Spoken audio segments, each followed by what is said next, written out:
Chers amis, bonjour. Ici, c'est Daniel Leclerc et je suis très heureux de vous souhaiter la bienvenue à cette 14e émission de Capsule d'Espérance de la deuxième saison. Depuis plusieurs semaines, on décortique le sens de la dignité humaine. La semaine dernière, on a vu que l'Église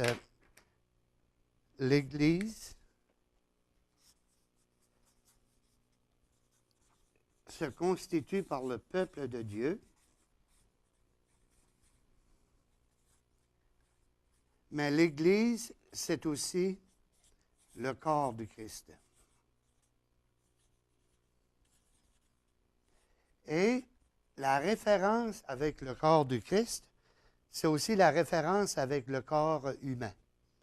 La tête a sa fonction, les mains ont leur fonction, les yeux, chacun des organes.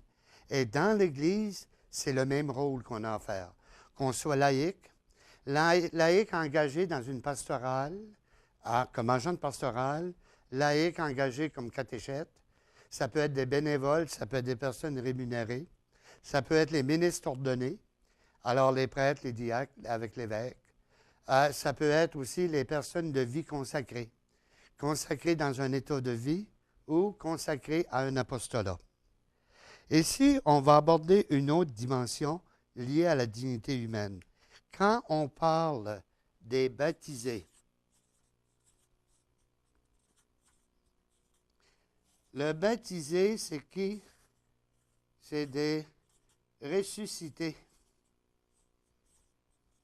avec le Christ. On est déjà ressuscité.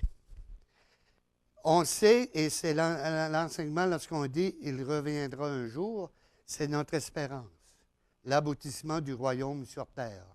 Mais entre-temps, nous sommes des artisans d'un royaume qui est en train de se bâtir. C'est intéressant de voir que, selon l'enseignement de l'Église, c'est le corps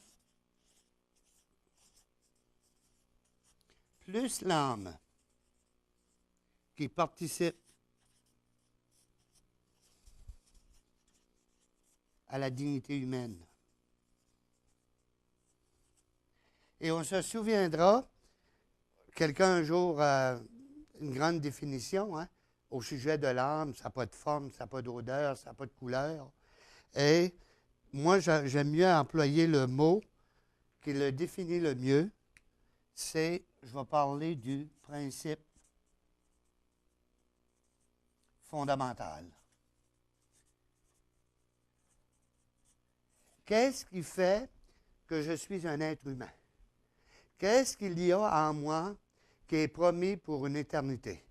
On sait on a nos limites, on a notre finitude qu'on appelle, je connais la date de ma naissance, je ne connais pas encore la date de ma mort, mais entre les deux, il y a l'expérience de la vie. Elle s'appuie sur un principe, c'est-à-dire un système de loi fondamental.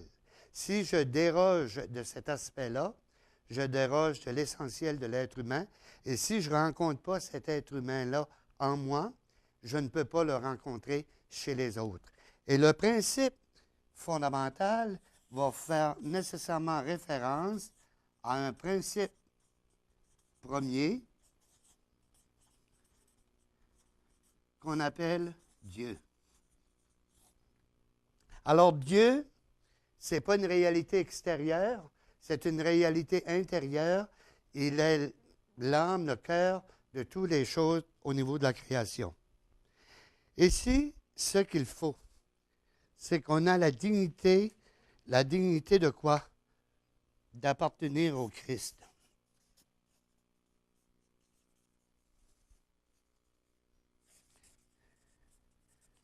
C'est ça qu'un chrétien. Un chrétien, ce n'est pas juste une identité, on appartient. Moi, la raison que je me dis acadien, c'est que je m'identifie à la mentalité acadienne, qui, sur le bord de la mer, voit la vie autrement. Il y a la réalité du Saguenay, la réalité du Lac-Saint-Jean. Alors, ce n'est pas juste dire j'ai une carte d'identité liée à un endroit spécifique. Il y a une attitude du cœur qui fait qu'il y a un élan de croissance qui fait. Si je suis dans la dignité, Ici, c'est important de tenir compte. On se souviendra, parce que c'est toujours une référence de l'Évangile, quand on parle du corps, on se souviendra que Jésus dira à ses apôtres à un moment donné, « Je suis le chemin, je suis la vérité, je suis la vie. » Et ici, il y a toute la dimension de l'être humain. L'être humain, c'est en lien avec le savoir. Si je sais où conduit le chemin sur lequel je me tiens, je sais où ce que je vais dans la vie. Le verbe, la vérité, c'est lié avec le verbe comprendre. Et comprendre, c'est prendre avec. Et ici, c'est par rapport aux choses. Et ici, c'est par rapport aux personnes. J'essaie de comprendre les personnes. Et la vie, c'est le verbe croire. Croire à cette autre dimension, et ici, c'est de croire au principe fondamental de l'être humain qui trouve son origine dans le principe premier. Lié avec le verbe savoir, c'est aussi lié avec le corps physique. La première chose que je veux savoir avec le corps, c'est de faire la différence. Si je ne sais pas la différence entre le corps d'une femme et le corps d'un homme, je suis mal pris. Le corps est au cœur des relations. Et ici, je trouve ça triste, qu'on a longtemps exagéré les péchés avec le corps, il fallait comme renier le corps. Et on en est venu, à force de ne pas vouloir comprendre, mais juste à savoir, on a peut-être exagéré des manières de vivre avec son corps. Alors, moi, je suis un homme de la racine des cheveux à la pointe des pieds. Et tout le corps prend un langage. Parce qu'on sait, ici, c'est le corps, comprendre, c'est les personnes. Mais les personnes avec qui faire communauté. Alors, je sais qui est la personne, je comprends comment elle fonctionne, et le verbe croire, je crois en la personne. J'ai entendu il n'y a pas longtemps une entrevue à Second Regard. Un comédien, un artiste de renom, d'un certain âge, et qui commentait justement, il analysait ce qu'il avait entendu comme enseignement religieux quand il était jeune, puis finalement, il finit par se révolter pour dire que c'est impossible qu'on nous a conté tant de balivernes. C'est impossible qu'on nous a conté autant de mensonges. Ce qu'il faut comprendre, l'Église a toujours enseigné ce qu'elle croit et on a toujours interprété ça comme si on savait. Moi, je ne sais pas ce qui se passe après la mort. Je ne sais pas. Je ne comprends pas comment ça se passe, mais moi, je veux y croire. Je veux y croire, ça devient fondamental chez moi. Alors, quand on vient à comprendre ici, et j'aime l'affirmation, et pour ceux qui veulent avoir des références, je vous avais dit que ma référence était le catéchisme de l'Église catholique, mis par la CECC, la Conférence des évêques catholiques du Canada, et qui date de 1993. Et on a 68 articles qui traitent uniquement de la dignité. Ce que l'article 1004, quand il parle de la résurrection du Christ, c'est que quand on regarde tout ça ensemble, il y a une dimension, il y a une exigence qu'il faut suivre. Et l'exigence, c'est le respect. On a le droit d'être différents. Autrement, on serait des clones les uns des autres. On essaie juste de trouver le modèle idéal parce qu'il est limité. Alors, tous différents. L'exigence envers son propre corps, mais aussi envers celui des autres. Parce que si je me nourris Prenons un exemple. Si ce que je vois m'aide à déterminer mon comportement, comment est-ce que je vois les gens si je me nourris uniquement de la pornographie? Si j'entends toutes sortes de choses différentes. J'ai une exigence de me respecter dans ma manière d'apprendre, mais j'ai le devoir d'apprendre comme il faut, comme les choses sont. J'ai le pouvoir de parler, mais j'ai le devoir de dire la vérité. Alors, c'est de respecter mon corps, mais surtout lorsqu'il arrive que le corps de l'autre, dans les deux formes, est souffrant.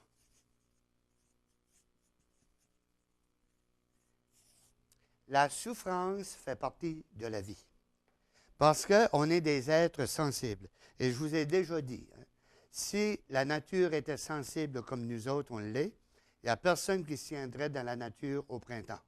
À chaque fois qu'un bourgeon s'ouvre pour faire place à une feuille ou à une fleur, ben, tu entendrais des aïe aïe donc, puis pourquoi moi, puis qu'est-ce que j'ai fait au bon Dieu?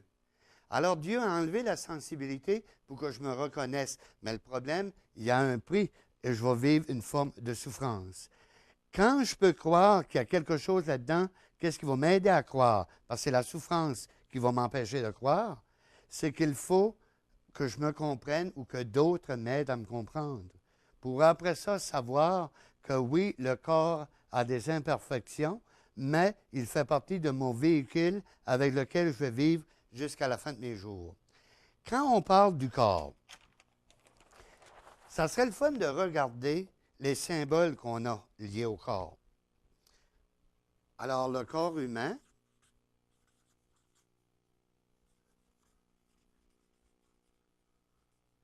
on a la tête, on a les mains, on a la bouche, on a, je prends la colonne vertébrale. Si on n'en a pas, on a un problème avec ça. On va avoir aussi les pieds. On a le bassin.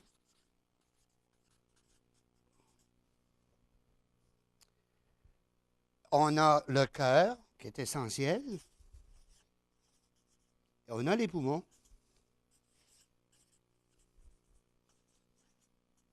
Ça, c'est le premier niveau. Il faut savoir qu'est-ce qui se passe dans la tête.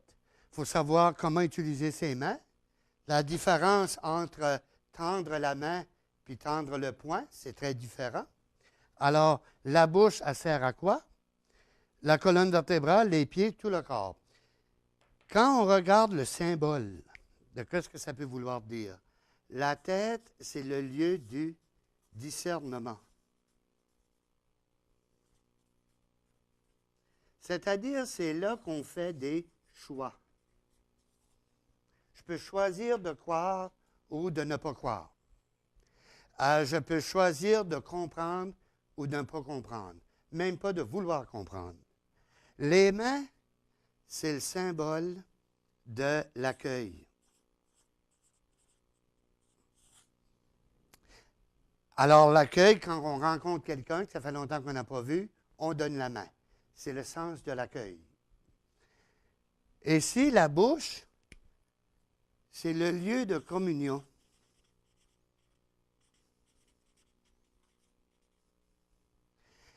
On a déjà vu, qu'est-ce qu'on a en commun?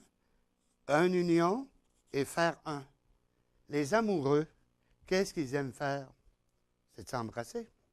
Et s'embrasser sur les lèvres, s'il vous plaît. Alors, c'est là le sens de la communion. La colonne vertébrale, c'est en lien avec les responsabilités.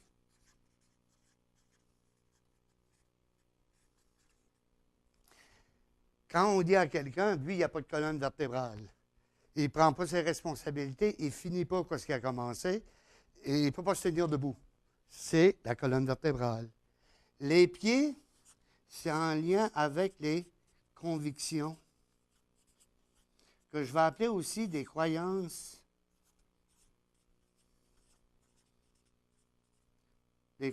au pluriel, profondes.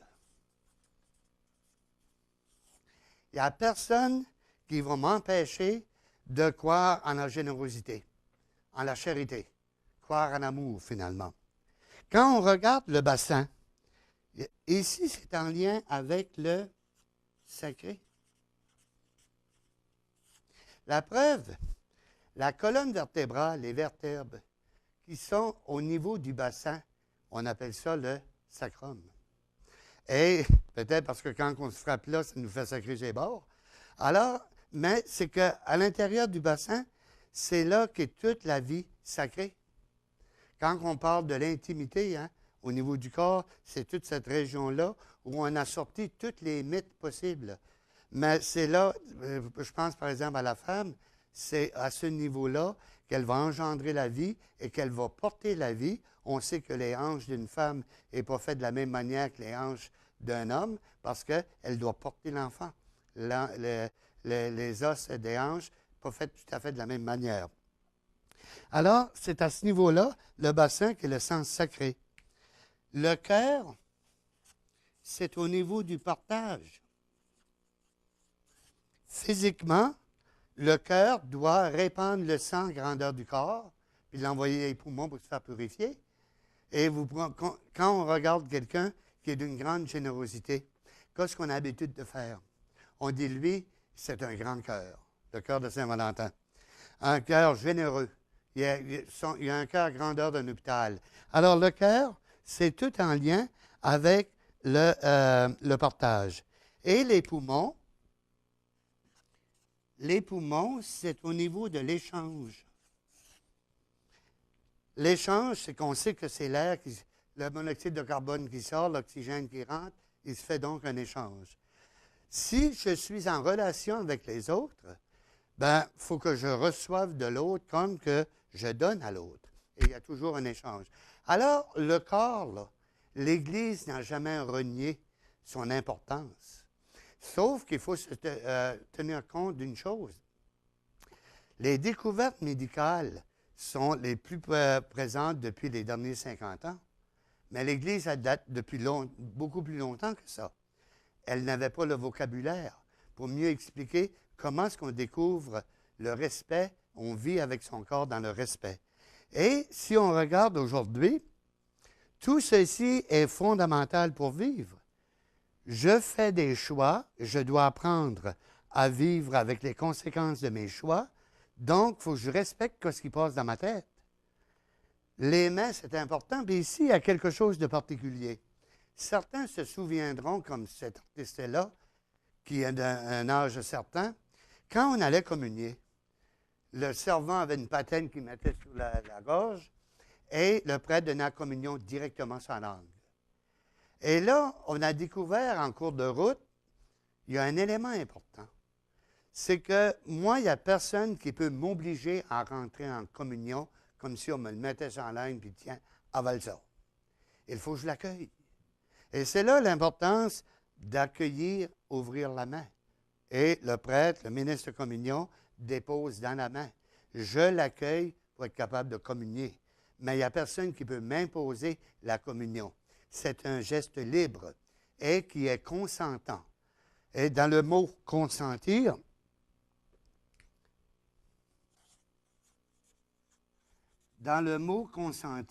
il y a deux mots. Il y a le mot sentir, mais le mot avec. C'est-à-dire sentir en lien avec les sens, avec l'autre. Alors, il y a l'accueil. Je vais accueillir. Il peut me dire n'importe quoi. Ça passe par une oreille et ça sort de l'autre. Mais la communion, il faut que je cherche et je trouve dans la relation avec l'autre, qu'est-ce qu'on a de commun? En quoi pouvons-nous faire union? Et comment arriver après ça? Comment arriver à faire une unité? Puis ici, c'est intéressant parce qu'on parle toujours de la création. Quand on parle du corps, nécessairement, il y a l'homme plus la femme. Et si, bon, ça c'est physique, on le connaît. Quand on vient à comprendre, quand on parle de la psychologie, et que j'essaie de comprendre, il y a en psychologie une notion qu'on appelle le préjugé social. Et le préjugé social, il est où? On a toujours dit, quand on regarde les rôles que dans l'histoire on a eu, il y a des rôles qui appartenaient aux hommes, puis il y a des rôles qui appartenaient aux femmes. Mais on partait du principe de quoi? C'est que le principe voulait que l'homme soit nécessairement un homme de tête. Et on voulait que la femme soit une femme de cœur. Et c'était en lien avec quoi? C'était en lien avec les organes génitaux. C'est-à-dire que l'homme a des organes à l'extérieur, donc il est de tête, et il va planifier et il dirige. La femme a les organes à l'intérieur, elle vit les choses de l'intérieur. Sauf que dans le concret et dans la réalité, il existe aussi des hommes de cœur, comme il existe des femmes de tête. Qu'est-ce que la différence? On a un projet devant nous. Une personne de tête va dire, OK, on se fait un plan, puis on va faire des démarches, puis on fonctionne avec ça. Puis on va suivre le plan, puis on va réussir. Et prendre de la tête pour descendre au cœur.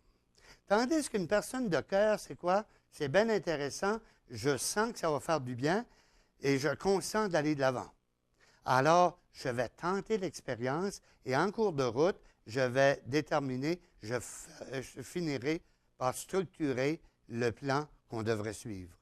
Et en spiritualité, c'est le cœur qui domine. En religion, c'est la tête qui domine. Et déjà là, quand on parle homme et femme, qu'est-ce qu'on fait devant un homme qui a un cœur, qui agit à partir de son cœur? Ou le préjugé social veut que ça appartient aux femmes. Qu'est-ce qu'on fait avec une femme qui est de tête? Pour ça que dans tout le sexisme, on a peur des femmes. On a peur de leur donner un rôle social. Parce que le lien, l'unité que Dieu veut faire, c'est que la tête et le cœur doivent travailler ensemble. Un missionnaire qui était venu de l'Europe, un jour avait dit, c'est pas de partir de la France et venir s'installer au Canada dans sa mission. La plus grande mission, c'est faire le lien entre la tête et le cœur, qui est la source de toute la vie. Alors, c'est important, dans toute cette relation-là, que le corps est essentiel.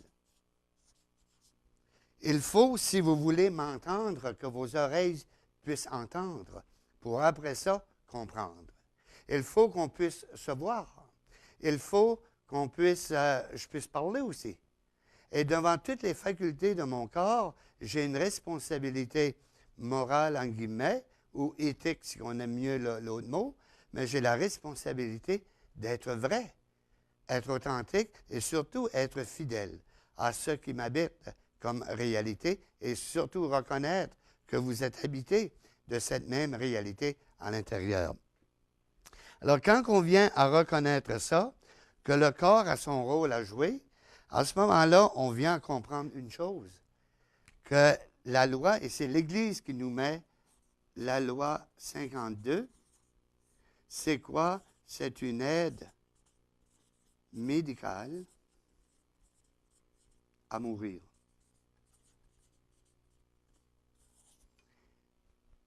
Quand l'exploitation sexuelle, c'est un non-respect de son corps et du corps de l'autre.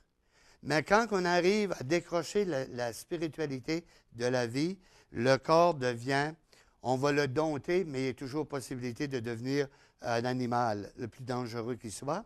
Deuxième aspect. Mais deuxièmement, quand le corps va nous coûter trop cher, on va finir par le convaincre qu'on va lui donner une piqûre, ça ne fera pas mal, mais on va y faire un voyage ailleurs.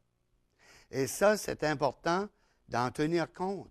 Parce que on va voir à un moment donné, après Noël, qu'on a une manière de faire ici au Québec, mais ce n'est pas universel.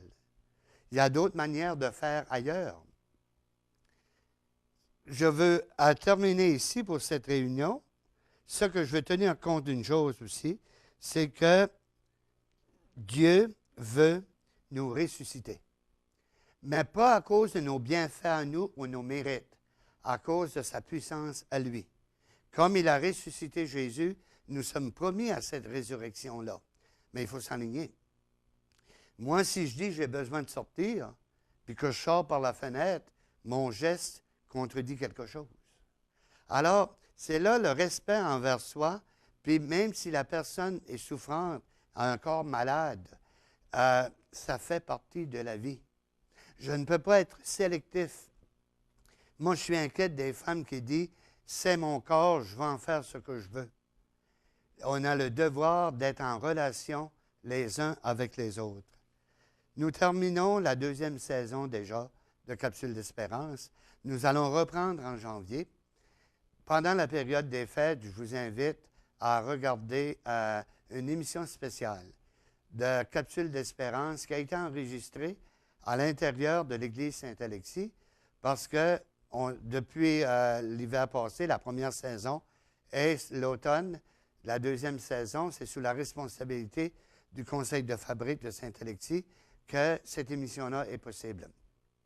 À partir de janvier, ce sont les Chevaliers de Colomb, les conseils de l'abbé de Rivière-Éternité et de Petit-Saguenay, avec l'Assemblée du 4e degré des Chevaliers de Colomb, qui se sont engagés d'assurer ce service d'évangélisation au mois de janvier. J'aurai la chance de vous en parler. Moi, je vous invite à regarder cette émission. On va continuer l'émission spéciale où on va parler de Noël dans son histoire, puis on va parler avec le curé pour le présent d'aujourd'hui, comment Noël se vit. J'en profite pour vous souhaiter mes meilleurs vœux. Soyez bons pour vous-même, soyez bons pour votre corps, car c'est là que commencent toutes les dimensions de la vie. Au plaisir de vous revoir.